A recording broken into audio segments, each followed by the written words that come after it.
Bienvenidos amigos oyentes al programa Los compositores y su música, bajo la dirección del maestro Rodolfo Pérez González. Maestro, bienvenido a su programa. Hoy uno de los compositores que podemos afirmar sin temor a equivocarnos que es como más consagrado en las melodías, de las melodías más fascinantes, sobre todo en ópera, pues porque en música instrumental escasamente se le conoce un pequeño concierto. Bellini. Vincenzo Bellini. Sí, ese es. Adivinanza fácil. Era fácil. Desde que se hable de la excelsitud de la melodía, se está hablando de Bellini. Bellini, ese incomparable melodista. Lástima, sí, una vida corta también, una producción cortica pero buenísima. Yo creo que la cantidad a veces juega muy poco ante la calidad. Pues si vamos a ser rigurosos, tampoco tiene muchas obras el maestro Richard Wagner, por ejemplo. Richard Wagner, por todo, incluir contando la basura que escribió, tiene 13 óperas, o 13 dramas u óperas. No pasan de 13. Esto, a la hora de la verdad, lo que se trata es de dejar un rastro profundo como lo dejó Vincenzo Bellini. Este señor nació en el año 1801. Y en el año 1835 ya se había muerto, es decir, murió de 34 años. Ese es un tipo que ya está en la categoría de esos compositores de muerte precoz. Y un poco extraña, porque la muerte de Bellini tampoco fue no fue así como muy clara. ¿De qué murió? No se supo. Es decir, el hombre lo invitaron a Pitot, a unos amigos ingleses, y apareció muerto en el hotel. Nadie supo qué pasó. Es decir, siempre se ha atribuido su muerte a alguna de esas cosas misteriosas y un poco siniestras de la mafia que parece que lo rondaba muy cerquita. Al fin y al cabo él era de Catania, que es una de esas regiones bravas de Italia. Claro está, la vida de Bellini tiene, pues a la hora de la verdad, pues mucho parecido y a la de cualquiera de los músicos italianos que descollaron en la ópera. Él era hijo de un organista, pero el organista dudaba mucho de el éxito que pudiera tener dentro de la carrera. Consideraba que la música era una carrera mala y que era de mucha dificultad y de mucho esfuerzo. Pero los amigos de Bellini como que le hicieron presión y le ayudaron mucho a que se fuera a estudiar a Nápoles. Nápoles era el estudiadero de los italianos. Tenían muy claras las miras del músico. El músico en otras partes, el músico tenía como otros caminos abiertos, los organistas, la música religiosa. En Italia prácticamente el único camino importante, sobre todo en el siglo XIX, era la ópera. Y pues este ciudadano, él se fue a estudiar a Nápoles y tuvo como profesor a un tipo formidable. Era un compositor notabilísimo que se llamaba Niccolo Antonio Zingarelli. Zingarelli es un músico, de esos músicos olvidados también, porque pues, pensemos simplemente que Haydn, que manejaba los asuntos musicales de los príncipes Esterházy allá en el palacio aquel de Esterházy, presentó 2 óperas de Zingarelli. Y es decir, aparte de todas sus producciones, que lo normal era que un maestro de capilla componía la música que se necesitaba pues en su orquesta o en sus dominios. Zingarelli fue siempre bien recibido y fue dirigido por Haydn. Yo creo que un honor muy grande para cualquier músico. Esto es mucho contar, ¿no? Haber sido dirigido por Haydn y escogido, porque fue una obra seleccionada por el propio Haydn. Es decir, tenía que ser de muchos méritos. Este fue el maestro de Bellini en una cosa que se llamaba en esa época el Colegio de San Sebastiano. Ese Colegio de San Sebastiano era realmente el conservatorio, porque pues el nombre conservatorio en Italia tenía esa acepción más bien como de hospicio. El conservatorio era un lugar donde se recogían generalmente los niños expósitos y se les enseñaba, se les cuidaba, se les alimentaba y se les daba una somera educación que les sirviera para defenderse en la vida. Generalmente los italianos le dieron mucha importancia a que esos niños tuvieran una buena educación musical. había buenos maestros en esos lugares. Por eso casi que acaba siendo el lugar de donde salían los músicos, eran los conservatorios. Y conservatorios había en todos los lugares. En Venecia había unos formidables, ya hemos comentado a propósito de Vivaldi y de otros maestros, y el otro lugar que era Nápoles. Tal vez Nápoles tenía una condición sobre las demás ciudades de Europa, era la ciudad más grande. Hoy tenemos la geografía un poco diferente, pero Nápoles, hasta la época en que llega Bellini allá a estudiar, para los años 1815, 14, 15 años tenía él, y en esa época Nápoles era ya la ciudad, o todavía era la ciudad más grande de Europa. A fines del siglo XVIII, Nápoles tenía 180.000 habitantes. El mundo se ha vuelto muy aburridor. Es decir, una ciudad que ya pasa de los 2 millones, se vuelve absolutamente un lugar invivible. Y pues estas ciudades, a pesar de todo, Nápoles era una ciudad con fama de turbulenta y de congestionada y peloteruda y desorganizada. Siempre lo fue así, es que eso no dependía del tamaño. Y lo es. Y lo seguirá siendo. El hecho es que esta ciudad tenía una gran actividad musical. Y el teatro que era, pues, uno de los teatros que era muy famoso, que era el San Carlos, que sigue siendo un teatro de primera magnitud en el mundo. Hay una cosa que es curiosa, y que yo creo que antes de seguir con el maestro Bellini sería interesante como observar un fenómeno que se dio hace unos años, que fue, digamos, la resurrección del nombre de Rossini. Rossini fue de esos músicos que encandiló y maravilló al siglo XIX, pero que finalmente fue cayendo como en un cierto silencio, una cierta quietud. Y después de algún tiempo, pues hubo como un propósito de una cruzada por resucitar a Rossini, inclusive obras que de Rossini no se interpretaban con mucha frecuencia. Y esta cosa, pues, claro, hacia el segundo centenario, que fue en el año 92, se hicieron óperas que nunca que hacía muchos años no se presentaban. Y algo parecido ocurrió también con Donizetti, también impulsado por la cuestión del centenario. O sea, son fechas en las que, pues, se aprovecha para hacer... Sí. Para revivir a los compositores. Es cierto, los empresarios aprovechan una fecha de estas y tiene su interés.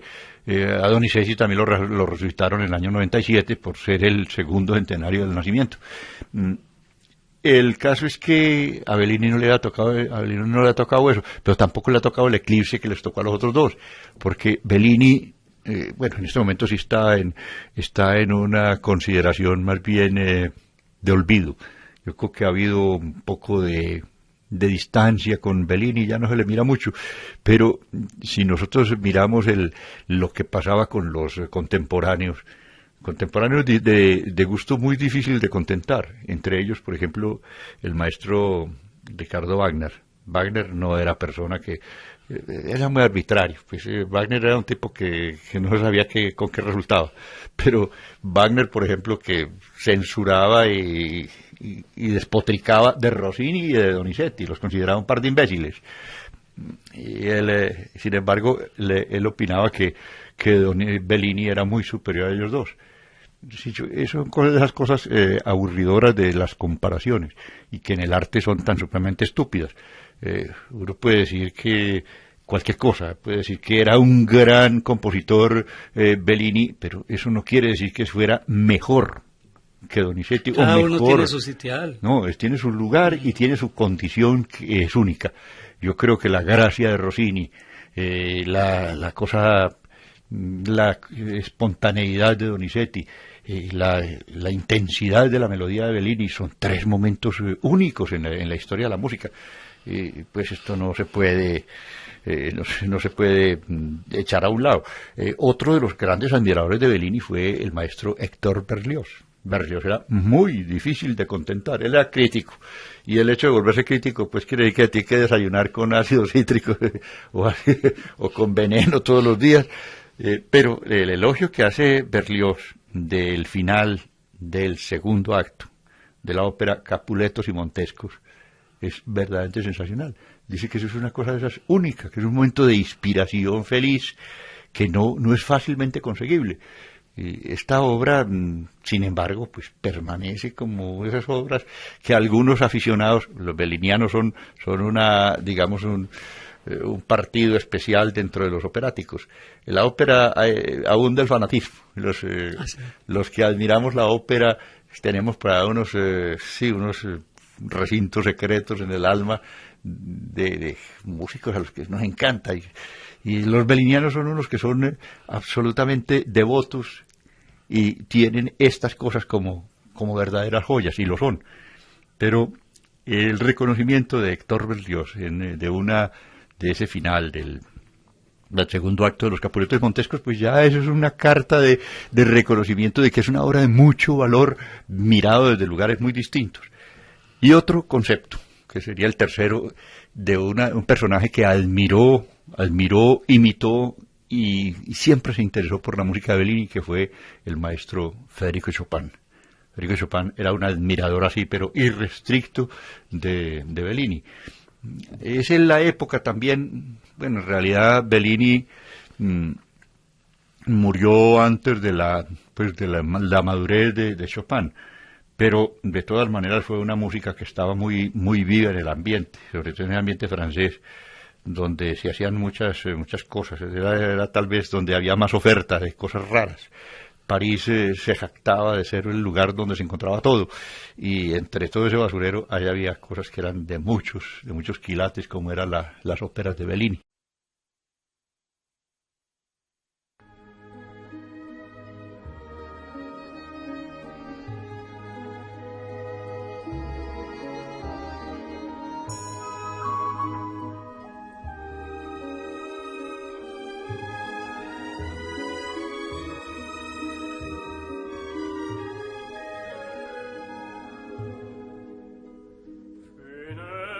Sempre che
ninfa gentile, la vita mia consacro a te, i tuoi piaceri chi tiene a vive, ai piacer veri n'adoro te, fonti e colline chiesi agli dei, morirò al fine, pago vivrò.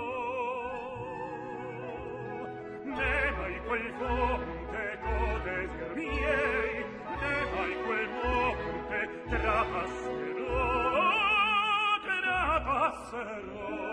ne mai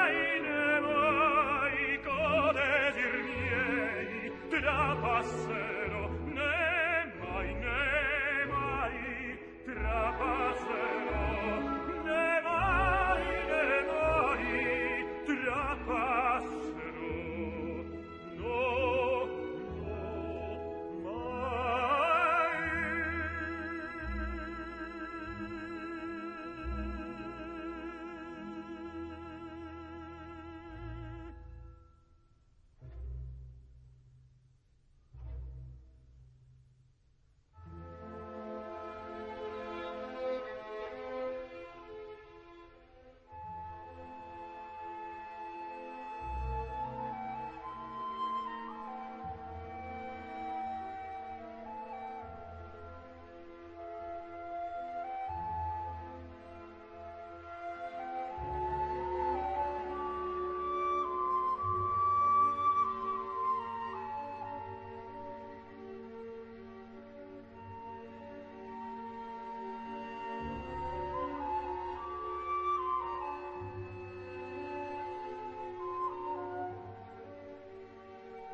Destino negò, non tremendo